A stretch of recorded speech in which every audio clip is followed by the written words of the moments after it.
ఆవు పాలు తెచ్చామయ్యా ఆరగించయ్యా పడగ విప్పి బుసలు కొడుతూ ఆడిపోవయ్యా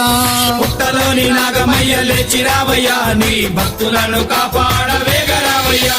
నాగస్వరము ఊదేమయ్యా నాగరాజా నువ్వు పరవశించి నాట్యమాడ లేచి రావయ్యా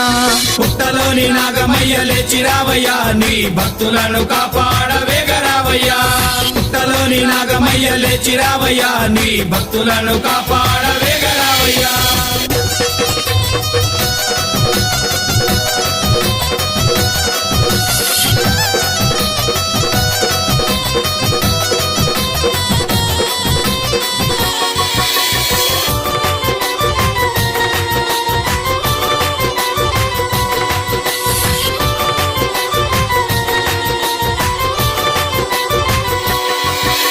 సంబశివుని మెడలోన నాగరాజ నువ్వు అందాల హారమయ్య నాగ